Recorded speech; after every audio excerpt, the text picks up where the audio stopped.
Mao Philip Short. La China de hoy es una sociedad aparentemente contradictoria. Parece conjugar una forma extrema de occidentalización con la pervivencia de los modelos tradicionales. Algo que tiene mucho que ver con la visión que tenía Mao de China, una sociedad ideal unida por un consenso absoluto. La realidad de este inmenso país asiático que tanto sorprende e incluso inquieta es muy difícil de entender sin comprender lo que significó el maoísmo y sobre todo la figura misma de Mao Zedong, que ha sido interpretada hasta ahora a la luz de patrones occidentales que inevitablemente dibujan una caricatura del personaje, unas veces como monstruo y otras como héroe, muy alejada del hombre real que fue. Este libro de Philip Short, corresponsal de la BBC en China durante muchos años, es en parte historia de aventuras, en parte historia intelectual y en parte intriga política, respaldada por una masa ingente de documentos secretos procedentes de los archivos recientemente abiertos del Partido Comunista Chino. Esta biografía de Mao, que se lee como una novela de un tirón, permite al fin comprender en todas sus dimensiones esa figura colosal del siglo XX cuya sombra sigue planeando sobre el siglo XXI. 1999. Biografía. Philip Short comenzó su carrera como periodista en 1967 en Drum Magazine en Johannesburgo y Harare. Poco después pasó a colaborar con agencias como Associated Press y con periódicos como Time Magazine o The Financial Times. Desde Malawi. En 1973 ingresó en la BBC como reportero enviado a Moscú, Beijing, París, Tokio o Washington DC. Short ha sido también corresponsal de The London Times y The Economist y profesor invitado en numerosas universidades. Además de Mao, entre sus publicaciones cabe destacar Banda, 1974, biografía del presidente de Malawi, The Dragon and the Bear, 1982, donde compara la Unión Soviética post-stalinista con la China post-maoísta. Pol Pot, 2005, una biografía sobre el principal líder de los Khmeres Rojos, la guerrilla camboyana, y François Mitterrand, A Test for Intrigue, 2014. Marion. Mapa 1, China. Mapa 2, China. Agradecimientos. Un libro como este representa la culminación de los buenos deseos de muchas personas. A algunas se lo agradezco públicamente aquí, incluyendo a Zhang Yufeng, compañero de Mao durante sus últimos años, Li Ryu, ex secretario de Mao, y Wang Ruoxi, antiguo y valiente editor del Diario del Pueblo. Hay muchos a los que no puedo nombrar. China es actualmente un país mucho más tolerante y liberal que en la época en que construí allí mi hogar hace 20 años. Y su pueblo asume como libertades garantizadas lo que en tiempos de Mao era impensable. Pero todavía ha de llegar el día en que sus ciudadanos puedan ser citados abiertamente sobre cuestiones políticas delicadas sin temer la cólera de sus superiores o los interrogatorios de la policía. Nadie ostenta el monopolio del conocimiento sobre Mao. Los oficiales del Partido Comunista Chino, los historiadores del partido, los académicos chinos y los antiguos miembros de la casa del presidente que compartieron conmigo sus opiniones divergieron en muchos puntos clave.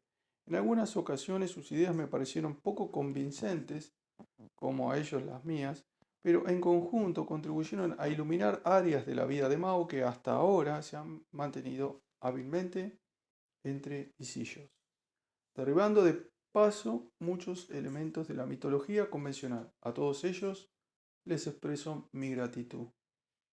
El proceso de escritura de este libro se vio beneficiado por la inestimable ayuda de Karen Chappell y Judy Polumbaum, que me permitieron pasar un año lleno de bendiciones en un retiro intelectual en Iowa, de Yelena Osinski y de Dos Poli Ivan de la Universidad Sofía de Tokio. Debo un especial agradecimiento a mi amiga y compañera Mary Price, cuyo lápiz azul intentó valientemente, aunque a veces sin éxito, imponer en mis borradores un corsé de brevedad y rigor intelectual. Mis editores, Roland Phillips desde Londres y Jack McCrae desde Nueva York, merecen el reconocimiento de apoyar un proyecto del que en ocasiones ni ellos ni yo veíamos el final. Jacqueline Korn, que nunca perdió su fe, resultó un salvavidas vivificador. Mi mujer, Renquan, no solo ha vivido con este libro durante 7 años, lo que de por sí es bastante duro, sino que ha pasado buena parte de ese tiempo enfrascada con los textos chinos de los discursos de Mao y los documentos del Comité Central, ayudándome a descifrar sus ambigüedades. Para ella más que nadie y para nuestro hijo de 6 años, Benedict, que se privó de días en la playa y cuentos al pie de la cama para permitirme luchar con las hojas de papel en blanco, mi más profunda estimación. Pekín, Lagarde, Freinet, junio de 1999. Nota sobre la transcripción y la pronunciación. Los nombres chinos provocan la desesperación de aquellos que no están familiarizados con ellos, pero es imposible escribir sobre China y sus líderes sin identificar a los protagonistas. Este libro utiliza el sistema de transcripción Pinyin, adoptado oficialmente por el gobierno de Pekín en 1979, que tiene el mérito de ser más simple y accesible que el antiguo sistema de romanización Guadegiles. Sin embargo, es necesario hacer notar unas pocas normas básicas. Las consonantes C, Q y X se utilizan para representar sonidos chinos que no tienen equivalencia precisa en español. C se pronuncia de manera similar a como en español sonaría una palabra que comenzase por TS o como una CH más suave. Q se pronuncia como CH chico y X como SH en inglés, ship, o X en catalán o gallego, sicot, no.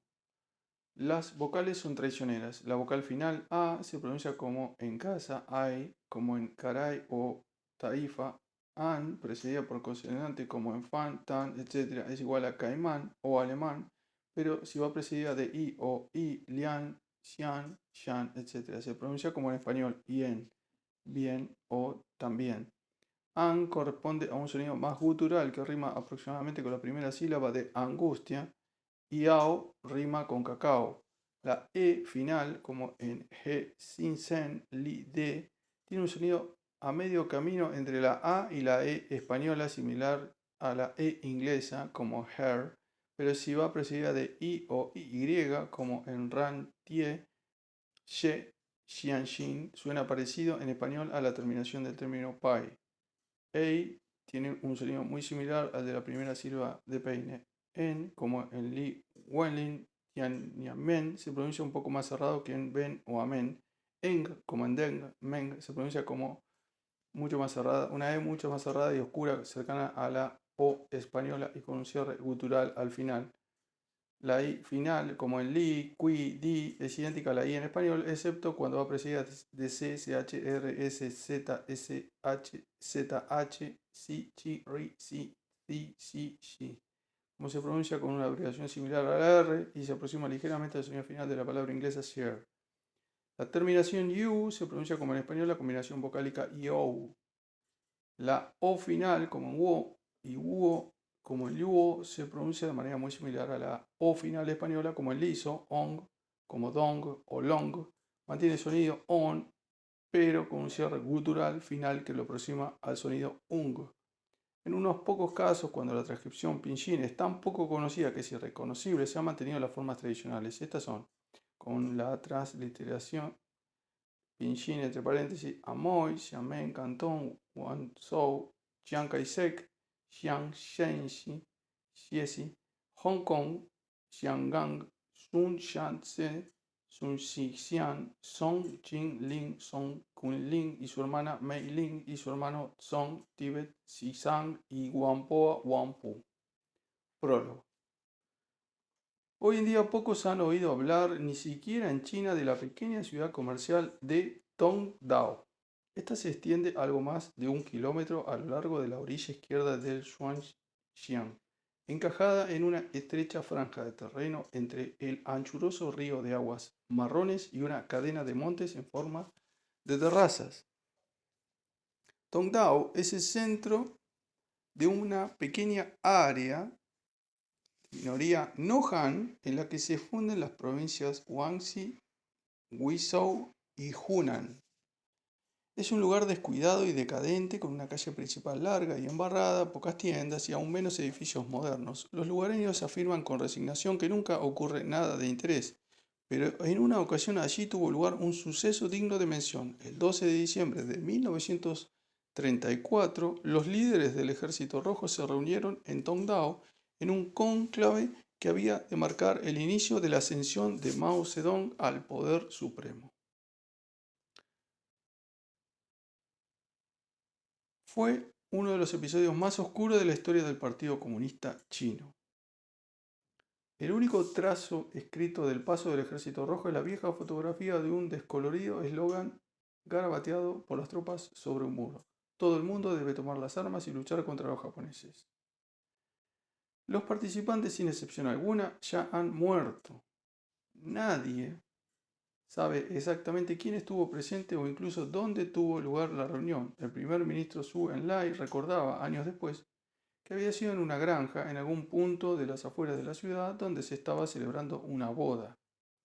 Mao, a 2 semanas de su 41º aniversario, era un hombre delgado y larguirucho, de mejillas hundidas por el sueño y la falta de alimento, y cuya desmedida chaqueta de algodón gris parecía querer escaparse de sus hombros. Todavía estaba recuperándose de un severo ataque de malaria y en ocasiones requería ser llevado en litera. Más alto que la mayoría de los líderes, su rostro era suave, sin marcas, con una mata ingobernable de negros cabellos y la raya en medio. Ernst Smedley, escritor norteamericano de izquierdas que poco tiempo después coincidió con Mao, lo describió como una figura formidable de voz aflautada y unas largas y delicadas manos de mujer. Su oscuro e inescrutable rostro era alargado, la frente amplia y elevada, su boca femenina. Por encima de cualquier otra cosa que pudiese ser, era un esteta. Pero, a pesar de esa cualidad femenina que había en él, era terco como una mula, y una determinación y un orgullo férreos impregnaban su temperamento. Tuvo la impresión de que él esperaría escrutador años y años, hasta que finalmente tomaría su camino. Su humor era a menudo sardónico y macabro, como si emergiese desde las profundas cavernas de una reclusión espiritual. Tenía la sensación de que existía una puerta a su ser que no había sido abierta a nadie. Aún para sus camaradas más incondicionales, Mao era difícilmente penetrable. Su espíritu, en palabras de Smedley, habitaba en sí mismo aislándole. Su personalidad inspiraba lealtad, no afecto.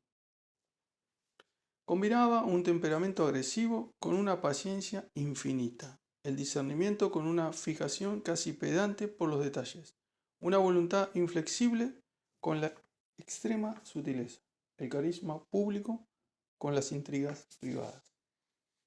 Los nacionalistas, que habían puesto precio a su cabeza, ejecutado a su esposa y profanado la tumba de sus padres, consideraron que Mao era, a principios de la década de 30, el jefe político dominante del Ejército Rojo.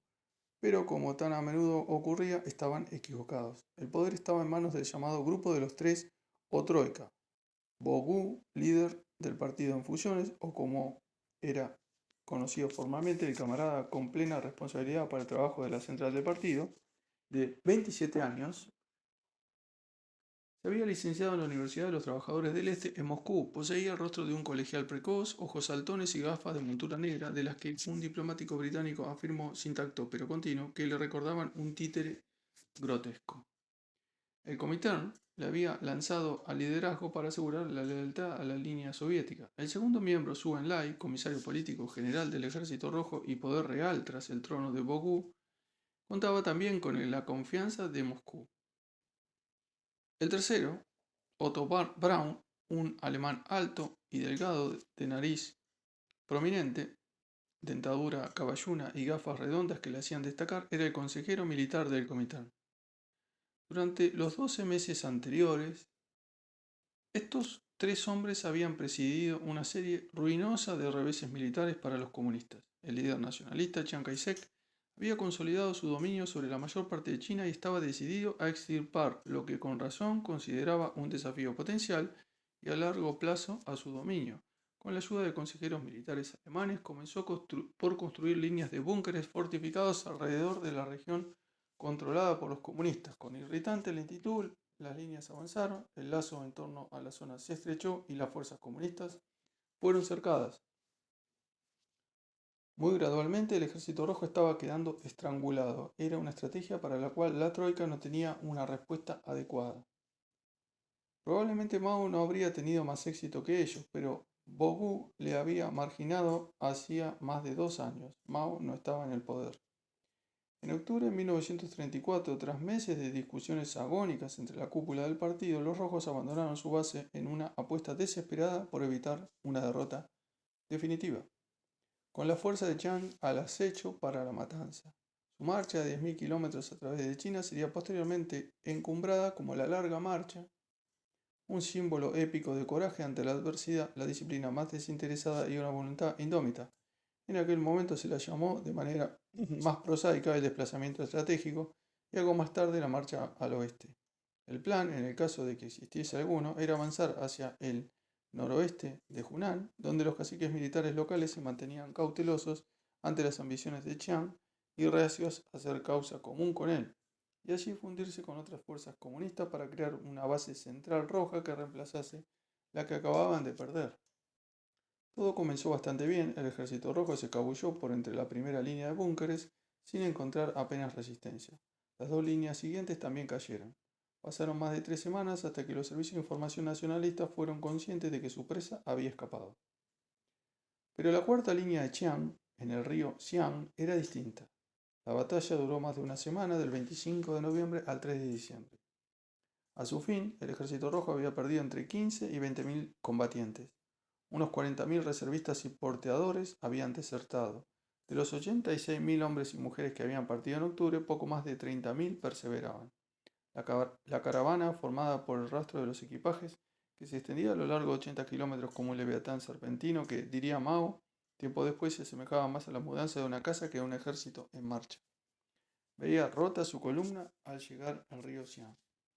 Esparcidos por el fango y dispersos por las colinas quedaban los muebles de oficina, las prensas de imprimir, los archivos del partido, los generadores, toda la parafernalia que los comunistas habían acumulado en 3 años de dominio sobre una región mayor que Bélgica, que habían sido arrastrados dolorosamente sobre los hombros de los porteadores por pasos de montaña y arrozales durante cientos de desoladores kilómetros. Piezas de artillería, pesados morteros, una máquina radiográfica que poseían los comunistas, todo había sido abandonado, pero no antes de que todo ello hubiese ralentizado tanto el avance del ejército que, abotagado y débil, éste se arrastró hasta caer en la trampa que Chiang Kai-shek había urdido. Fue un desastre para el que ni los más flemáticos líderes del ejército rojo estaban preparados. En octubre, la base a la que habían dedicado tantos años de levantar había sido abandonada. Ahora 2/3 de su ejército también se habían perdido. Una semana más tarde, habiéndose librado de sus perseguidores, los restos de las fuerzas comunistas avanzaron hasta el sur de Hunan. Se habían reagrupado y estaban organizados. No obstante, entre los líderes veteranos, el motín estaba en el aire. Se aproximaba velozmente la hora en que la troika sería llamada a rendir cuentas, pero no todavía. Los 8 o 9 hombres que se reunieron abatidos aquella tarde en Tongdao se enfrentaron a una pregunta más apremiante. ¿Hacia dónde dirigirse? Bogu y Otto Braun insistían en mantener el plan original y partir hacia el noroeste de Hunan. Los dirigentes militares se opusieron. Chiang Kai-shek bloqueaba la ruta norte con 300.000 hombres. Intentar forzar un paso era una sentencia de muerte. Debían tomar una decisión rápida. Llegaban noticias de que las tropas de los señores de la guerra de Hunan se acercaban desde el este. Tras un tenso y apresurado debate se acordó, como medida de urgencia, que el ejército avanzase hacia el oeste, hasta las espesuras de la montaña de Guizhou. Una vez allí se convocaría una reunión plenaria del Politburó para discutir la estrategia futura. La propuesta de compromiso llegó de Mao. Era la primera ocasión desde su destitución de la dirección militar en 1932 en que su opinión era escuchada y aceptada en los círculos internos de poder. Su presencia se debía a la gravedad de la derrota del río Xiang. De hecho, un viaje Un viaje de 10.000 kilómetros, según dicen los chinos, comienza por un único primer paso. Para Mao, Tongdao era aquel paso. Guizhou es, al igual que hace siglos, una de las provincias más pobres de China. En la década de 1930 las aldeas estaban saturadas de opio. El pueblo era analfabeto y tan pobre que las familias apenas contaban entre sus posesiones con unos simples pantalones. Las niñas eran frecuentemente asesinadas al nacer. Los niños se vendían a traficantes de esclavos para revenderlos en las ricas zonas del litoral. Pero era un lugar de exquisita grandiosidad natural. El espectáculo que se abría delante del Ejército Rojo, en su marcha al oeste, parecía inspirarse en los fantásticos paisajes de los rollos de pintura de la dinastía Ming.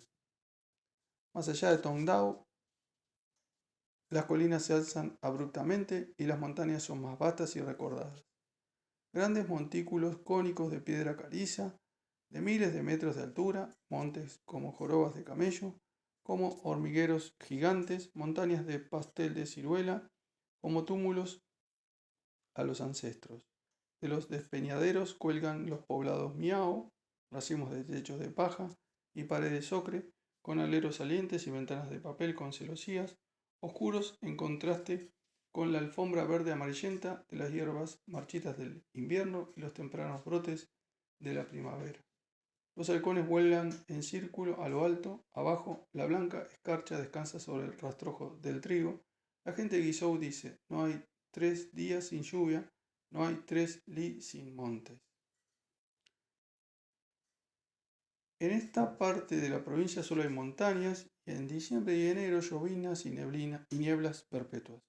Las laderas más altas, envueltas en bruma, se elevan tupidas de bosques de pinos, bambúes dorados y abetos verde oscuro, mientras que abajo a lo lejos el fondo de los valles está poblado por brillantes lagos de nubes blancas. Puentes colgantes penden sobre los ríos y junto a los torrentes que se abalanzan en cascadas se observan terrenos cultivados como pañuelos, donde un campesino labora sobre una cuesta de 50 grados para, penosamente, extraer unas escasas y pobres hortalizas del oscuro suelo rojizo. Los soldados recordaban únicamente los rigores del viaje. Subíamos una montaña tan escarpada que podía observar las suelas del hombre que había por delante mío, rememoraba un soldado. Por la línea circulaban las noticias de que nuestra columna de vanguardia afrontaba un escarpado acantilado y que tendríamos que dormir donde estábamos y continuar escalando al largo. Las estrellas parecían piedras de jade sobre una cortina negra. Los oscuros picos se alzaban a nuestro alrededor como gigantes amenazadores. Parecía que estábamos en el fondo de un pozo. El acantilado, conocido en la zona como la roca del dios del trueno, tenía escalones labrados en su superficie de un pie de profundidad. Era demasiado escarpado para usar las camillas. Los heridos tenían que ser cargados a cuestas. Muchos caballos encontraron la muerte en las rocas del fondo. El comandante del ejército rojo, Sudé, recordaba la miseria del lugar. Los campesinos se llamaban a sí mismos hombres secos. Indicó, se les sorbe absolutamente todo hasta secarlos. La gente escarba el arroz podrido desde debajo de lo que había sido el antiguo granero de un terrateniente. Los monjes lo llaman arroz sagrado, el regalo del cielo para los pobres. Mao vio este mismo escenario, pero él, en cambio, escribió sobre el poder y la belleza de los campos por los que pasaban. Montañas, olas que surgen en un mar tumultuoso, como 10.000 sementales galopando en el fragor de la batalla. Montañas, afiladas, penetran el azul del cielo. Sin vuestra fuerza que lo sostiene, los cielos sucumbirían y se abalanzarían. Poemas de Mao Zedong. Estos breves poemas compuestos ya sobre el trono del poder no eran una simple celebración de las fuerzas de la naturaleza. Mao tenía motivos para sentirse exultante. El día 15 de diciembre el ejército rojo llegaba a Liping, sede de distrito en un valle rodeado por bajas colinas con terrazas y primer terreno llano que hollaban desde que abandonaron Tongdao. Se instaló el cuartel militar general en la casa de un comerciante, lugar espacioso y bien situado, con un pequeño patio interior decorado con motivos budistas y emblemas de prosperidad. Había lechos con dosel y en la parte posterior un diminuto jardín chino se abría a una estrecha calle de tiendas con frentes de maderas y casas de tejado gris y aleros invertidos. Unas puertas más abajo se erguía una misión luterana alemana. Los misioneros, al igual que el comerciante, habían huido con la aproximación de los comunistas. Fue aquí donde el Politburó se reunió para llevar a cabo su primera discusión formal sobre política desde que habían empezado la larga marcha. Había dos puntos principales: el destino del Ejército Rojo, que no se había decidido en la anterior reunión, y las tácticas militares. Brown y Wu todavía deseaban reunirse con las fuerzas comunistas del norte de Hunan. Mao propuso dirigirse hacia el noroeste para establecer una nueva base roja cerca de la frontera de Guizhou y Sichuan, donde, según argumentaba, la resistencia sería más débil. Le apoyaron Zhang Wentain, uno de los 4 miembros del Comité Permanente del Politburó, Wang Xiangxiang, vicepresidente de la Comisión Militar, que había sido gravemente herido en campaña hacía un año y pasó toda la larga marcha sobre una litera con un tubo de caucho emergiendo de su estómago. Ambos habían sido formados en Moscú. Ambos habían apoyado inicialmente a Brown y Bogu, pero se tornaron escépticos. Mao había cultivado su favor desde el inicio de la marcha. Ahora ellos hacían oscilar la balanza a su favor. Comprendiendo los derroteros que tomaba la reunión, Zhou Enlai se sumó a su voz y la mayoría del Politburó cayó tras él. La propuesta de Bogu fue rechazada. En su lugar, decidieron establecer una nueva base con centro en Sunji, la segunda ciudad de Guizhou, o, en caso de encontrar demasiadas dificultades, más al noroeste. Pero Mao no lo tenía todo controlado. La resolución final sobre cuestiones tácticas fue más equilibrada. Le advertía del peligro de infravalorar las posibles bajas de nuestro bando, lo que podría conducir al pesimismo y el derrotismo, implícita referencia a la derrota en el río Xiang, y por tanto crítica respecto de las decisiones militares del grupo de los tres, Zhou, Bogu y Brown. En el mismo sentido, ordenaba al ejército que se abstuviese de empresas a gran escala hasta que la nueva base hubiese sido asegurada. Pero también hablaba del peligro del guerrillismo, palabra clave para designar la estrategia de guerrilla flexible asociada con Mao. Evidentemente, Zhou Enlai no estaba dispuesto a ceder ante Mao sin presentar batalla. Al día siguiente, el 20 de diciembre, el Ejército Rojo retomó la marcha. La posición de Bogu y Otto Brown se había debilitado mortalmente. El auténtico conflicto que estaba tomando cuerpo se remitía ahora a Mao y Zhou. Estos dos hombres tenían muy poco en común. Zhou, hijo de un mandarín, rebelde contra su clase, dúctil y sutil, la quinta esencia del superviviente que había aprendido las estrecheces de la vida comunista trabajando subterráneamente en Shanghái, donde la muerte dependía del susurro de un delator, y Mao, un campesino de los pies a la cabeza, terrenal y ordinario, con un discurso florido de pícaros aforismos, desdeñoso con los habitantes de la ciudad. Uno era urbano y refinado, el ejecutor infatigable de las ideas de los otros, el otro un visionario impredecible. Durante 40 años formarían una de las alianzas políticas más longevas del mundo, pero a finales de 1934 ninguno de los dos podía imaginárselo.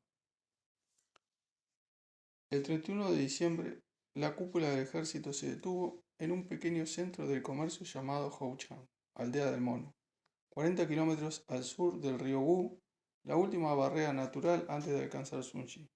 El Politburó se reunió de nuevo aquella noche. Otto Brown propuso que el ejército resistiese ante las tropas de 3 señores de la guerra que, según se informaba, se cernían sobre ellos.